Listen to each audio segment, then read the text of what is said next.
intro.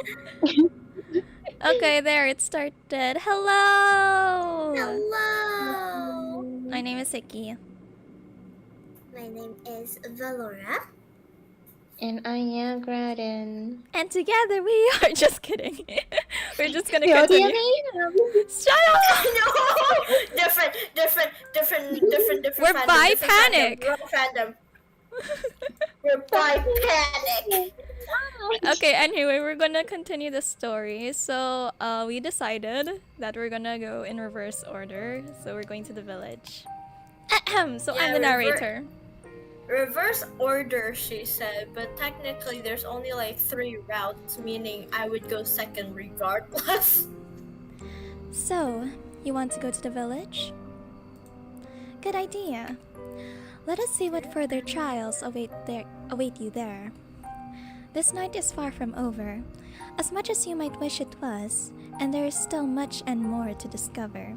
Also, if there's any viewers, I hope you can treat the stream as like a chaotic bedtime story. Yeah, because we're just gonna read. And I hope you guys enjoy. I wonder what will happen next.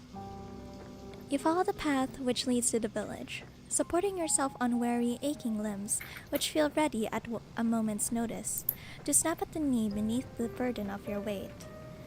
The soles of your feet are screaming at you. You need to lie down, and quickly. You only hope, as you continue to run, that you will find a suitable residence in which to rest at the village. Also, just to make sure you guys are seeing it, right? Yes, we are. Okay, good. I can see everything. You do not know what will await you at the village, but you have visions, as you run, of a quaint scenic settlement, all thatched cottages with sloping roofs. Surely there will be a kindly peasant who will be willing to put up a young runaway for a few nights. You can imagine, too, the face of this kindly peasant from the fairy tales you read in abundance as a small child. She will be broad-shouldered and ruddy-faced, with dull brown hair crammed beneath a cap. Her arms will be sturdy from many years of washing clothes and milking cows, but she will be kind to you and compassionate, just like a mother. You do not know what mothers are like. You hardly ever spoke to yours. You are only guessing. You are not a complete fool, however, despite your tendency to daydream, and you do have a few reservations. Peasants do not, as far as you know from your voracious reading, have much money, nor do they have much food. It might be hard to convince a resident of the village, even the kindly washerwoman of your fantasies, to take in a complete stranger. Still, you must try. That is all you can do, really. So you run to the village. It takes some time before you finally emerge from the woods, but finally, you manage it. How much time, you ask? I cannot answer that. Did I not say that time had begun to lose all its meaning? The forest is behind you now, at least, and all the awful nightmares which dwelt within it. It is still cold, though, and still foggy. It is still dark, too. The sun has yet to rise. You can see the moon more clearly now, though as it hangs above your head, round as any pearl or orb or crystal ball. The moonlight shines down upon the village, nestled among the hills like a diorama. Hope anew bubbles within you. You have finally made it. Surely not, but your salvation awaits you. You follow the winding dirt path to the village, looking this way and that. But your hope, such a precious fragile thing, soon begins to fade. The village, up close, does not look half as welcoming as you imagined. There are cottages, yes, but they are in a state of disrepair. There are holes in the roofs and holes in the windows. Most of the doors are tightly shut, but others are gaping open, the kitchens beyond them even darker than the night sky which shrouds you. There are no lights on in any of the windows, and neither can you see any people, insomniacs like you, at them. You cannot hear anything either, beyond the sound of your own footsteps and the low, mournful sighing of the wind. The village is quite quiet, eerily so. It is immediately obvious, even to a naive girl such as yourself, that something terrible must have befallen this village. You know before you try your luck at one of the houses that nobody will answer you. There will be no kindly red-armed washerwoman to welcome you here, no matter how much you wish for it. But that does not stop you from wishing regardless. Your knuckles rap smartly against a wooden door. Your efforts soon prove, however, to be in vain. There's nobody here to hear your entreaties. How very sad. You try another door, then another, but the result is the same, regardless of how many doors you rap upon. Damn, reading is hard. I need to drink. Yeah. Yeah. I have a hot Milo with me, it's too hot. Whew. Nobody answers you. How could they? There's nobody there. Once again, you have found yourself all alone. At least you have found some dwellings, in which you can rest your weary head. Will you utilize one of these cottages for your purposes? Nobody's here, you might as well. But no, an abandoned cottage is not what you're looking for. You would far rather have companionship, would you not? Bravely, you swallow your tears. You wipe your eyes with the back of your arm in a well-practiced motion, then inhale. You square your shoulders, and you keep on going. Surely the village cannot be completely deserted. There must be one person here, at the very least, who can help you. That is what you are thinking as you resume your search. You flit from cottage to cottage with precious little to show for your determination, until you make yet another discovery. This village, with its squat thatched cottages bathed in the moon's glow, has a church. Well, of course it has a church. The villagers who once dwelt here were not godless heathens, not that their faith did them all that much good in the end. Still, the sight of the church soothes your overtaxed heart. You were so focused on your fantasies of a kindly washerwoman taking you in, you did not pause to entertain the fancy of a kindly nun doing much the same. All hope is not lost. You approach the church, which seems to tower over you, despite it being so humble. The church is a small one, but it is stout and sturdy. It must be, for it has withstood centuries, forever standing, sentinel on this hill, like a relic from a bygone era. The church does not have any stained glass windows, but it does not need them. Even without more luxurious trappings, the church still exudes an aura of dignified solemnity. The stone building is fringed by a sizable graveyard, one which occupies the rest of the hilltop and some of its sloping sides. The graves which have been planted by generations of wardens are hewn from a similar stone to that which the church's walls are made of. Some of the gravestones are shaped like lozenges, while others are shaped like crosses. A handful of headstones are even shaped like angels, though these are few and far between. There are very few people in a village such as this one who can afford such luxurious final resting places.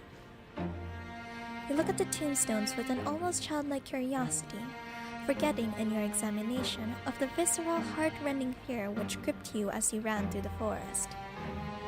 You are out of the woods now, and you have, subconsciously, already begun to relax. You try to read the names hewn into the myriad tombstones, but it is dark and you are tired, and some of these graves are very, very old indeed. You strain your eyes, but you do not have much luck in this endeavor.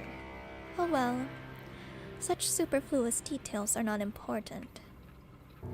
You eventually tire of examining the graves in turn. This graveyard is an expansive one, unusually so, given the village itself is so small. How can it boast so many corpses? And there is much to explore.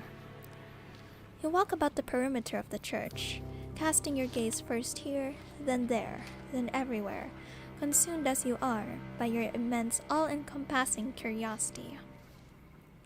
And as you do, you see her. Oh. Let's admire this beautiful lady. Oh, well, actually, she's very pretty. Oh my gosh, she's so pretty. Pretty lady, ooh. Pretty lady. Oh, I just noticed she has like a skeleton kind of thing going on. Yeah. And also the hourglass. She looks like an ordinary girl, small and scrawny, just like yourself.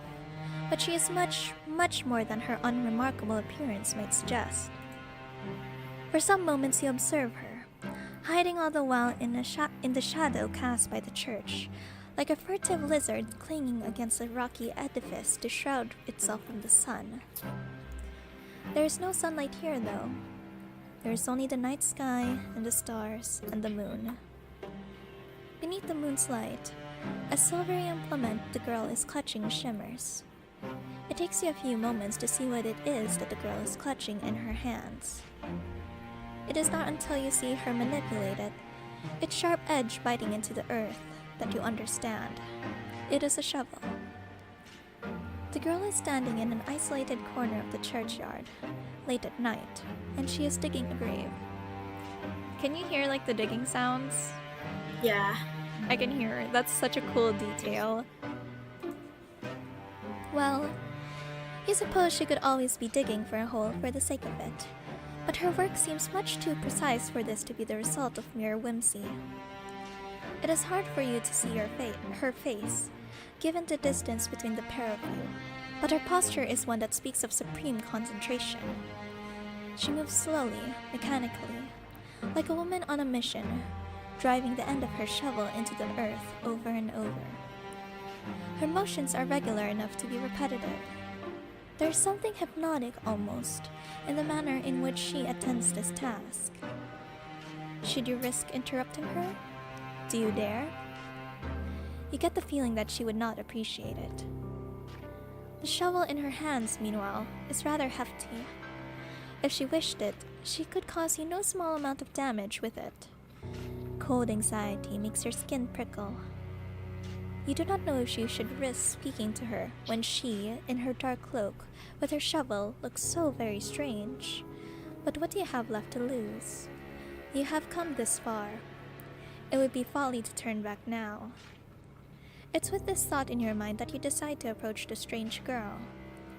Your footsteps are quiet.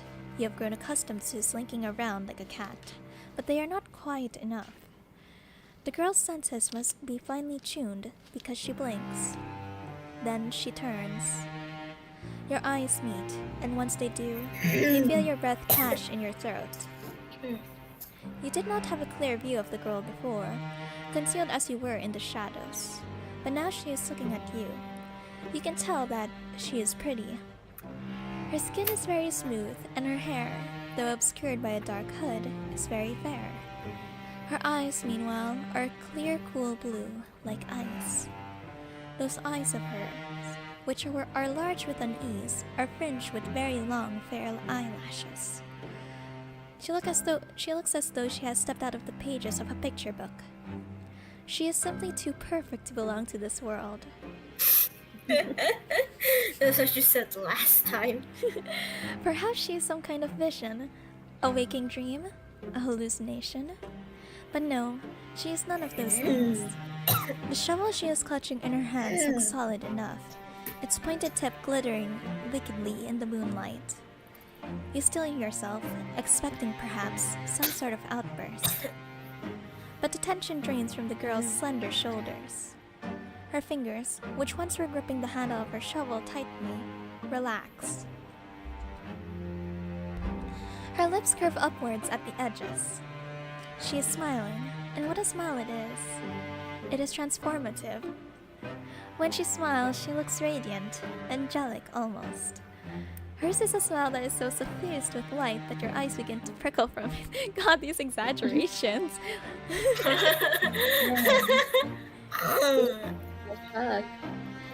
You are so relieved, you almost feel as if you could cry. It would not be the first time you have wept during this night, and neither it would be too surprising if you did. You have been through a lot. You must be exhausted. The girl holding the shovel seems to realize this, because she bridges the distance between you cautiously, as one might approach a skittish cat. Then she says, in a rough voice which does not match her dainty appearance, "Well, she does live in a rural village. What were you expecting?" I have no idea how to voice her at all. Applejack, My Little Pony. Go for it. I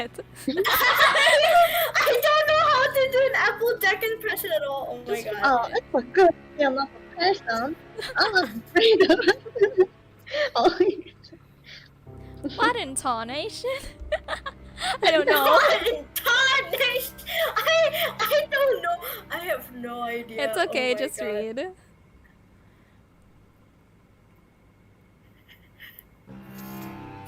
My brain is freezing up.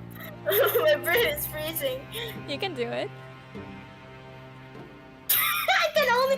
It's like every time I see her face, the only voice that comes to mind is this very soft voice. Yeah, you can go for it. Go for it if you want. Oh, brain. Oh. It's okay. Do your best. I don't know. My brain is short circuiting. You cannot process the information. You can just read it normally if you wish. Oh, it's so good to see another person. It's so weird. It feels so weird. I don't know why. It feels so weird. Why do I feel like this? Oh, it's so good to see another person. I was afraid I was the only person left alive. The only one in the whole world. No, this is quite the effusive greeting. Her introductory speech is riddled with exclamation marks. She is rather more personable than her apparel would make one suggest. You, a well-bred young lady, cannot help but feel overwhelmed. It is your turn now to be on your guard. Anxiously, you observe the girl with the shovel, and you ask her what she means. What happened? Oh, do you not know? There's an awful lot you do not know. So much, in fact, it would fill a whole encyclopedia. No, a whole library. You shake your head, ashamed at your ignorance, and the girl frowns. You mustn't be from around these parts. I guess I should have known. This village is as small, and everybody knows everybody else. The girl's expression falls. At least they used to, back when there were still people to know. That ain't the case now, though. Not after the plague. Remember, the princess mentioned the plague last time. I know. There was a plague? That would certainly explain why the village, when you walked through it, was so quiet. Did everybody else succumb to this mysterious illness? That's right. It's just me here now. I've not seen another human being in a long, long time. It gets so lonely here. Roll credits. Roll the credits. We'll see you in the next episode.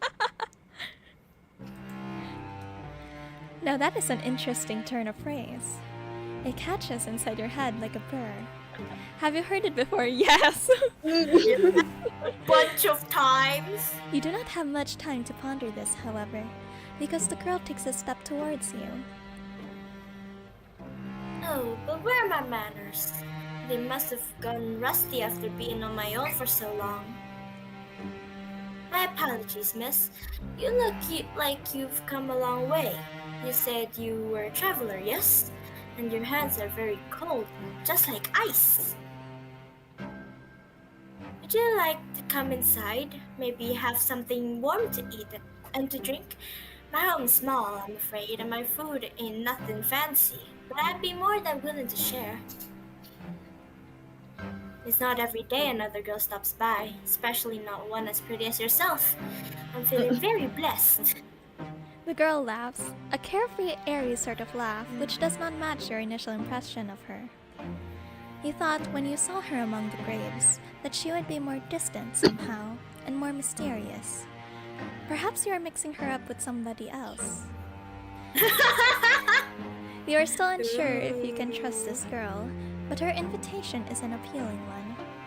It is much more appealing, certainly, than spending the night outdoors in the cold kipping on the graves. What are you, a romantic poet? Please. You make a show of pondering the girl's invitation. At the very least, you do not want to appear too eager, but her acquiescence is, alas, also an inevitability. Why would you ever refuse her? She is the first friendly face you have seen all night. Without her, you would be all alone. Yeah, that's what you said last time too. Your hostess leads you to a small, humble home, located but a stone's throw away from the church, built in the shadows of a twisted, towering sycamore. The girl's home is in such a state it seems a folly to even call it a home. Hovel would, to you, be the more appropriate descriptor.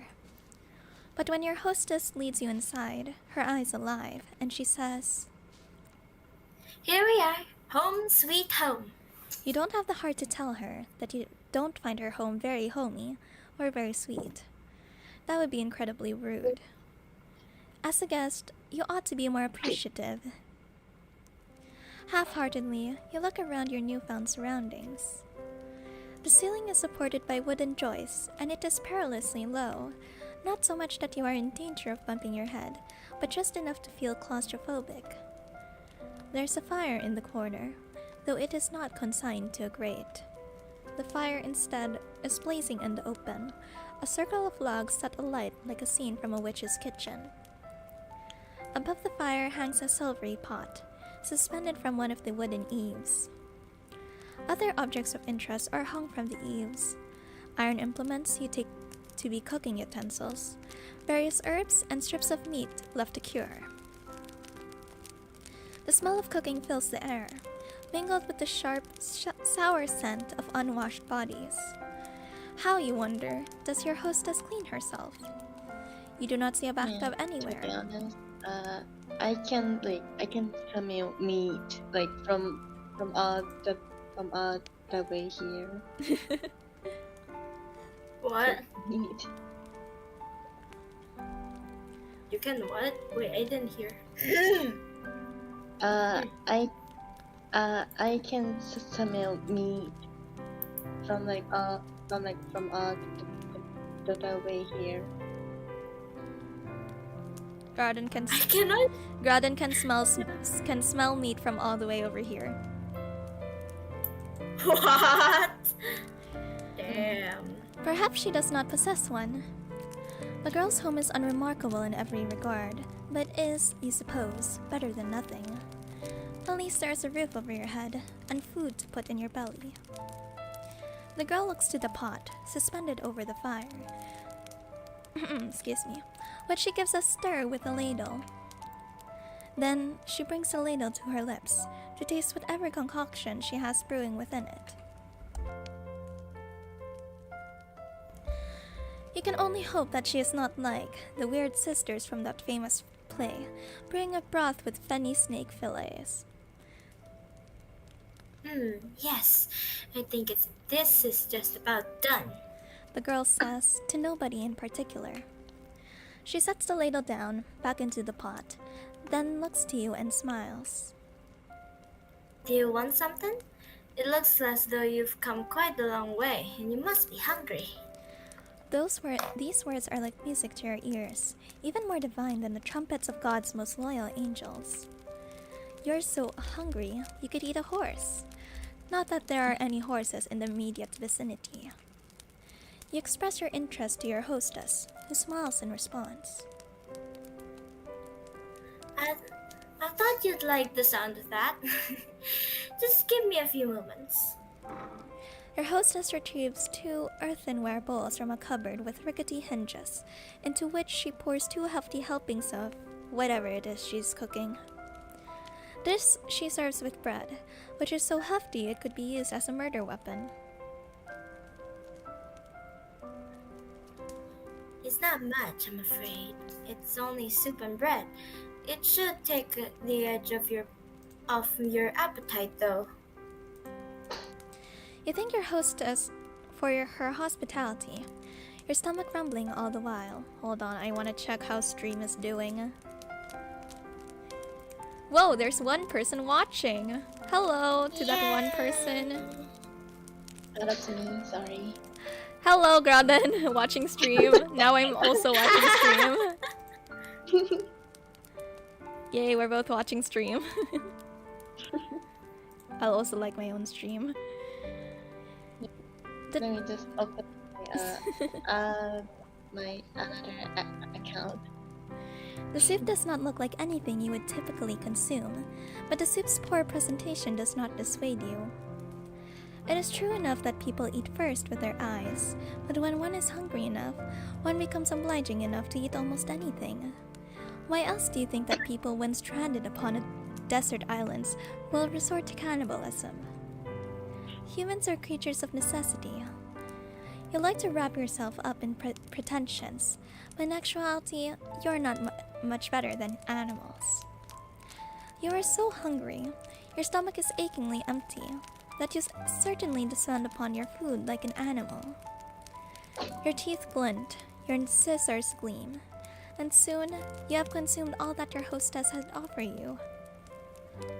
Your hostess watches while you eat, and she giggles once you have finished. Did you enjoy that? Oh. You catch your hostess's gaze, suddenly abashed. You are so hungry you fail to account for her judgment. Now you have some food in your belly though, and you have been suitably warmed. Your old self-consciousness is returning. Did you not make a fool out of yourself? You demur shyly, looking at your lap fearful all the while of what your hostess might think of you. You do not want her to take against you. Fortunately for you, however, and for your fragile ego, your hostess is not the judgmental sort. She's not like the girls you grew up with. Well, I'm glad you enjoyed it. It's nice to see my food being appreciated so heartily. I know I'm not the best, but I've been practicing for a long while. I used to cook for my father all the time, you see. This remark catches your attention. Quizzically, you look at your hostess, your abashment over your animalistic eating habits suspended. What happened to her father? It seems a grim thing to contemplate after having eaten, but... Didn't your hostess mention something about a plague? Yes. Your hostess says, her voice soft now and serious. That's right. There was a plague. And what of the villagers? What of her father? They're all gone now. Gone? Yes, you see... Your hostess rearranges herself upon her chair, one slender leg folded over the other. Then she begins her tale in earnest. My family has a history. We've lived here for centuries by the church, so we can tend to the graveyard. Ah, so this abode is centuries old then. It would certainly explain the dirt. My father used to prepare bodies for burial back when he was alive. He built the coffins and he dug the graves, and he lowered the coffins into the dirt. I know it might sound like an awful job, but somebody's got to do it. There's no sense averting our eyes from death, not when it happens to the best of us. It's a noble profession, one that's been handed down in our family for generations. My father's father was a gravedigger, and so was my father's father's father, and my father's father's father's father. That's a lot of fathers. I got lost track for a second there. Digging graves is in our blood. It's who we are. My. That was a surprisingly pretty speech, coming from a girl who lives in the countryside. A girl who is without much in the way of education. It is apparent, just to listen to her, and the way she slurs her syllables together, that she has never had any elocution lessons, not like you. There is a determination, however, to her, and a pride in her genealogy which gives her a respectable aura. You cannot help but be impressed. So you ask your hostess, does that make her one in a long line of gravediggers? Yes, Your hostess, the gravedigger, says. that's about right, though I was never supposed to be a gravedigger myself. It's not a woman's profession. That's what everybody says. My father didn't mind that, though. He taught me everything he knew, and then some. I might be a woman, but I've plenty of upper body strength. I can dig a grave just as well as my father could, without breaking a sweat. To the despair of my mother up in heaven, I'm sure if she were still alive, she'd rather I focus on more feminine pursuits, like basket weaving or sewing, to better attract a suitor. Not that would do much good now. There's nobody around who'd court me, not for miles and miles. I And will what court happened? you. Yeah, but it's kind of the purpose of the court thing just goes. You can just throw that out of the window because you're supposed to be a male because reproduction. What happened to her mother? She died when I was very young, during childbirth. I was only 5 years old. Oh, well, you can relate to her at least, upon this point. Your parents are not dead, at least not as far as you are aware, but you have not seen them in an awfully long time. They sent you away as soon as you were old enough, and they never once bothered to check up on you. For many years there have been no letters nor any visits. You offered the gravedigger your condolences. You do not know if they will help, but you feel like you cannot say nothing. That would seem heartless. The gravedigger, however, does not seem too upset by this turn of events, because she smiles, albeit somberly. It's alright. It was ages ago.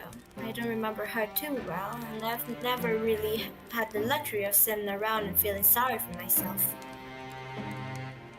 I had too much work to do. Around the house, you ask? That too. I was the oldest child, so it was my job, after my mother died, to manage the sweeping, the cooking. Oh, and looking after all my siblings too.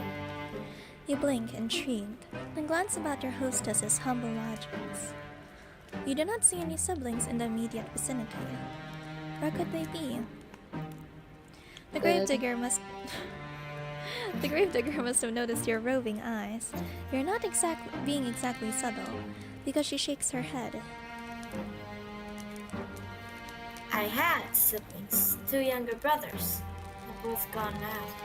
Oh, you should have known. You apologize to the gravedigger for your lack of tact, but she does not seem upset by this faux pas. Don't apologize, not your fault. My brothers went long for this world anyway. The youngest, he had died when he was still a babe, and the oldest, he died before he reached double digits. I was just upset about it at the time, of course, but I've come to terms with it. Sorry, wait. Life's a fleeting thing in this wicked old world. That's something you learn in this trade, digging graves, I mean. I've dug graves for the elderly and the infirm, but I've also dug graves for young babes still in their swaddling clothes. That's the nature of death. It comes for all of us in the end, no matter how old we are, no matter how much money we have, no matter how good or bad we've been.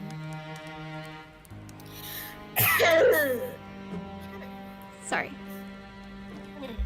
Oh my god, my throat! Get some water if you can. That's why I prepared a drink for myself. Graden's having a chill time. I wonder what are you doing? I am trying the back around. Nice. I am starting to get a hang of it now. I see. It's a great equalizer. Or so I've heard. A chill creeps down your spine as you listen to your hostess's speech. She is not wrong, but the inherent mortality of all humankind is not something you wish to contemplate. It is too disturbing. For the longest of times, my family was a small one. It was just my father and me, but that was fine. It was how I liked it. I was very happy, even if our lives weren't the best. I've never had any fancy clothes to wear, and we can't dine on the finest of foods. In the grand scheme of things, we ain't anything that special, but I've always felt otherwise. I thought that I was blessed. We knew hardship, of course, and famine, but that was just the way life is around here. When food supplies were low, we always helped one another out. I had my father, but I also had the rest of the village. We all looked for one another, and things always worked out in the end. At least they did. Until the plague happened. Yes, she had mentioned the plague. You had been wondering when she was going to return to that topic. You suppose that the plague is the reason that the village, as you traversed it, was so very empty. You suppose right. The plague tore through the village. I don't remember when. It feels like it was a while ago, but maybe it wasn't all that long after all. It feels like I've been on my own for centuries, but... Your hostess's eyes begin to cloud over. She looks as though she is entrenched within her own memories. What could she be remembering? You have never seen a plague before, though you have heard of them in your history lessons. Your history professor was quite enthusiastic about the subject. She talked about the piles of dead bodies stacked up upon the streets, and stacked up in the wooden carts come to take them away with no shortage of aplomb. She was a strange woman, your history professor. The plague came on very suddenly. There was no warning. One day, everyone's fine. Then the next, they were all dead. It is with no small amount of anxiety that you eye the Gravedigger. When you ask worriedly, surely they could not all have died. Is that not an exaggeration? No, if only. I wish I was exaggerating, but it's the truth, honest to God. The people in the village died, one after the other, just like that. I saw what that plague does to people firsthand. My father was one of the first people who caught it. I think one of the bodies which came through that we buried must have had it. Not that I know for certain, I'm just guessing. Still. My father didn't have an easy time of it. His skin turned all gray and clammy, and he complained of a horrible fever. There were night sweats and stomach cramps. And then there were the boils. The boils?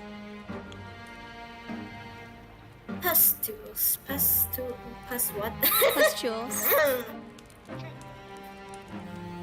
Pustules. They were the size of eggs and they were full of pus. When they burst, it stunk. The whole house was full of it, the stink of death. The wise woman of the village came to see if she could be of any use, but it was no good. My father was too far gone already.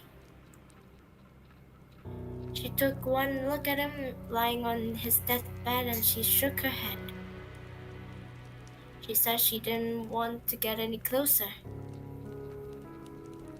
I can't say I blame her. It was a ghastly sight. I didn't appreciate it at the time, though. It felt like she was turning her back on us. I wished her ill. I remembered that after she left. Until a few days passed and she fell sick too. Then I felt bad for cursing her. I couldn't help but worry if it was all my fault. It's silly, I know, but... The Gravedigger closes her eyes. She seems to squeeze her lids together until her lashes melt like flecks of fallen snow. Her shoulders, which are very slender, are shaking. She looks as though she might, at any moment, fall apart. It wasn't long after that the rest of the village fell ill. They all had the same symptoms as my father, the clammy skin and the fever and the boils. The boils grew, then they burst, and then they died in screaming and stinking agony. My father died too, only 3 days after he fell ill, but I think even that was 3 days too many. I didn't want my father to die, of course. I did everything I could to help him. But it was all pointless. None of my herbal salves had any impact. I couldn't make a blind bit of difference. All I did was stand about his bedside, telling him it'd be all right, until his eyes sank into his skull like 2 black stones and his mouth dried out. During that last day before he died, he might have been a corpse already. He didn't look at me. He didn't speak to me. He just lay in bed with his eyes closed, groaning. I'd never wished any ill on my father before, but during those moments The Gravedigger squeezes her hands, which are resting upon her black-clad laps, into fists. She trembles. Then in a voice throbbing with awful emotion, she says, I wish he just died. well, based on her anecdote, it does not sound like she had overly long to wait. I wonder if she would consider that a silver lining. No, perhaps not. The Gravedigger is still shaking. She will not cry, will she? You hope not. Awkwardly, you look at the Gravedigger. You are not sure how to soothe her, but you know you must make some sort of an effort, even if it is a token one. You shift upon your chair, which feels very cold and hard beneath your thighs. Then you say, very softly, that you are sorry. It is not much, but it is all you can think of saying. You had thought initially that your situation was comparable to that of the Gravedigger, but now you can see that this is not the case. Her suffering has far outstripped your own. Not that suffering is a competition, of course. Your apology feels inadequate to your ears, largely because it is, but the Gravedigger seems not to mind it. She is very big-hearted, that girl, to smile at you so, no matter how foolish you might be. Do you really deserve such kindness? Oh, again with the apologies. It's alright, like I said. You didn't cause any of this. I'm not upset at you. Just recounting what happened is all. I do wonder though, why I never fell sick myself. I thought I was gonna die, so I'd already prepared for the Reaper to come and take me away. But maybe he wasn't interested. Maybe he'd already satiated his appetite on all the others. That, or maybe he thought he didn't have to leave me alive for practicality's sake. With my father gone, who else would tend to the dead? I was the only person left by the end of it all, so as I had to bury the people in the village. They're all resting peacefully now under the earth, where the plague can't reach them. On the one hand, I'm happy for them. They were able to escape from all their suffering. When I think about all the people I've lost, though, The Gravedigger tenses. Then she sniffs. when I think about the kindly washerwoman who helped me scrub the mud and dirt from my clothes. Aha! So this village did have its fair share of washerwomen after all. It would seem your earlier insistence upon this particular point was not without merit. What the fuck? That's what you focused on? Dude, this guy is grieving, and that's what you focused on? Dude, the fuck? Wow. Wow. No social awareness. And the handsome young farm hands who used to flirt with me. The priest who preached at the church, who told us wonderful tales of paradise, and the children who would skip stones in the lake and play hopscotch in the streets. I can't help but feel so lonely. The Gravedigger's eyes begin to shine once she has finished her address with tears, but she does not let them fall. She is being very brave, much more so than you are. Anxiously, you extend a hand towards her, meaning to... what? Give her a hug? You do not know her well enough. Pat her head? That would be infantilizing. Squeeze her hand? Perhaps that could be misconstrued as a romantic overture, and that is the last thing you want. You endured more than your fair share of teasing over that. You sit there for a few moments, paralyzed by indecision, as the Gravedigger poorly suppresses her sniffles. In the end, you let your arm drop back to your side. Your hand rests upon your lap, as useful as a damp kindling. You do not know what to do with it. You do know that you ought to say something, though to show that you heard her plight, and that you care. You do not know what this something should be, however. No words could ever console the Gravedigger. They would never be enough. They can offer some balm, however, to the bereaved, and so, after a pause just long enough to be awkward, you offer your condolences. What else can you say? Oh, no. The Gravedigger replies, wiping a few straight tears away with the back of her arm. Oh, sorry. It's alright. I've grown used to it, really. Being on my own, I mean.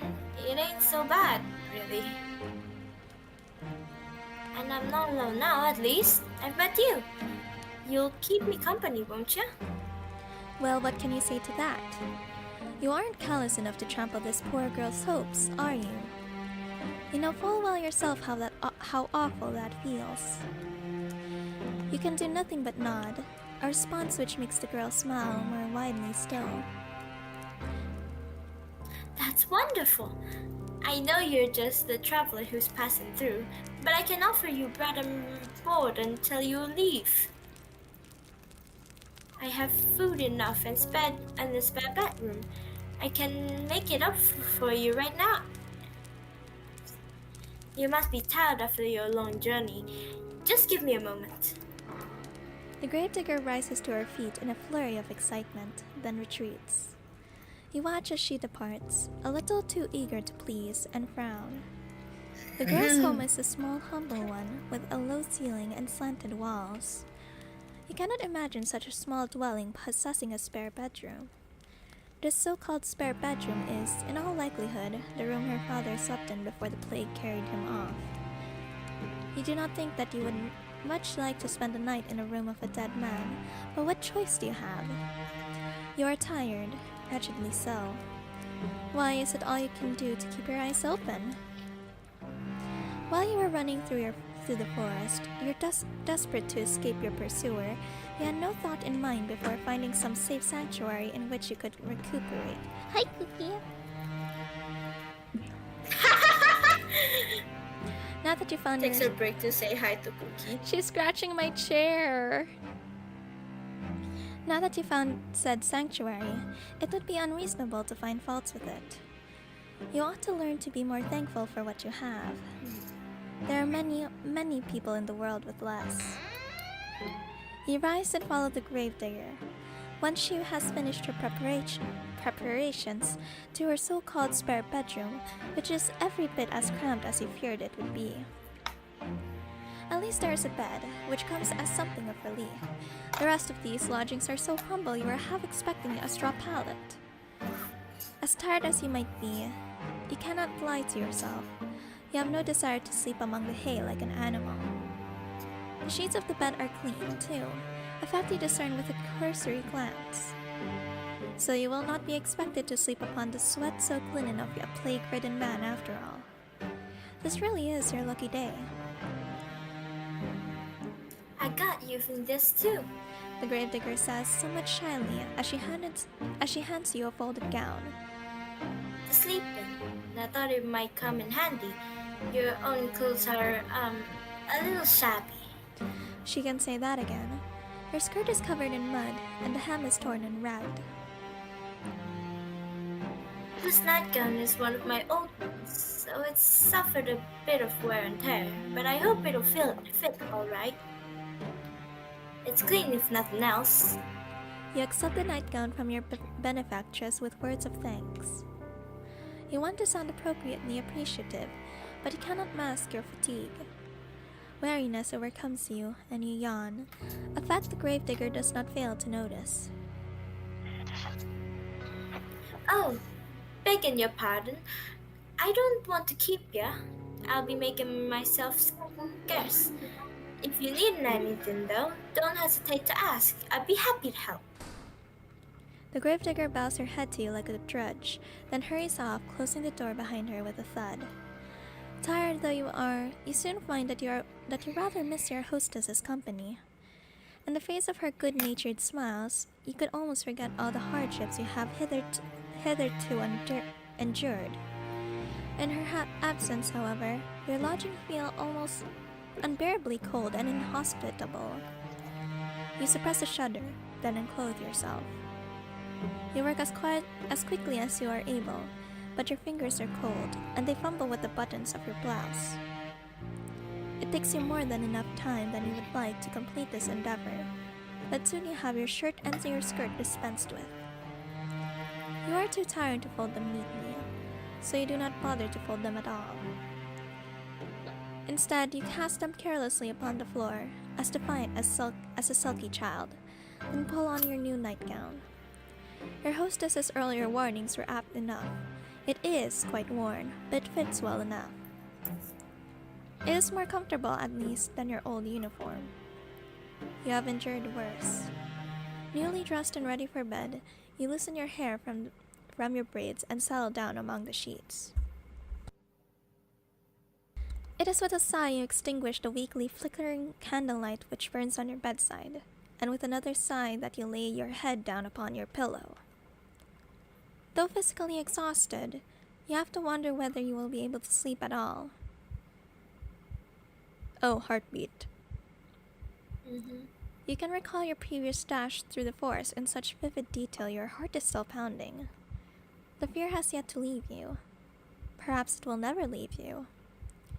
Your terror was such, it almost feels as though it has suffused itself into your bones, into your very being.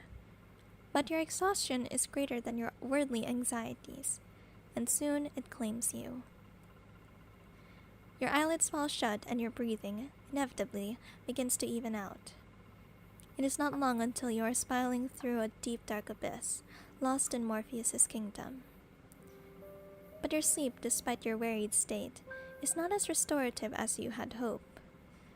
Your imagination has always been overactive, even at the conservatoire. You are frequently beset by dreams of the most vivid nature. The dreams that you have this night, lying beneath unfamiliar sheets upon an unfamiliar bed, are no less intense than usual. In your dreams, you are back at the conservatoire, the place where this adventure of yours began. You are wearing the crisp white blouse you once discarded, and your grey unremarkable skirt. Your hair is tied in braids and your eyes are downturned, forever focused upon your feet. You tried not to look at your classmates, and you thought yourself fortunate if they did not look at you in return. You did not want anybody to notice you, until that awful winter that is, where everybody stopped paying attention to you for good. Nobody tried to trip you when you walked past them in the hallways. Nobody, in fact, so much as glanced at you. All of a sudden, there were no malicious whispers, no wicked laughter, no pulled hair, and no thrown objects. You were giddy with relief at first over this newfound means of tormenting you that your classmates had devised.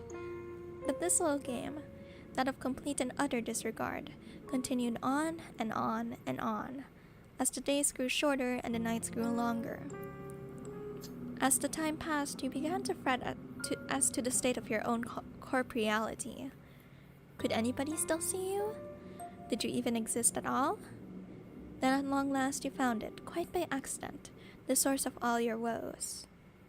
One of the girls had erected it in the forest through which you were sometimes bidden to jog for PE class, beneath the shade cast by an old oak tree.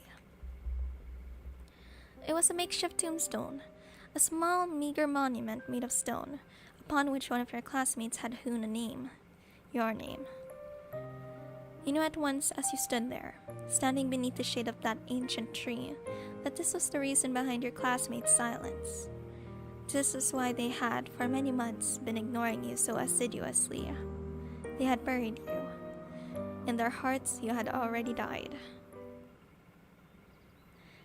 Or we're ghosts. Okay, that's... Okay, how long have we been streaming? Oh, an hour! Yeah. Wait, let's see how long did it take for me in the previous streams. Cause like, are you up for continuing? I'm fine. Meanwhile, I haven't eaten yet, so... Oh. Oh. We can stop here if you would like. Maybe, since last time we already stopped, like, right after the dreaming sequence from the Princess's Route 2. Yeah, this is where I always stop. Alright, so I'm gonna end the stream here.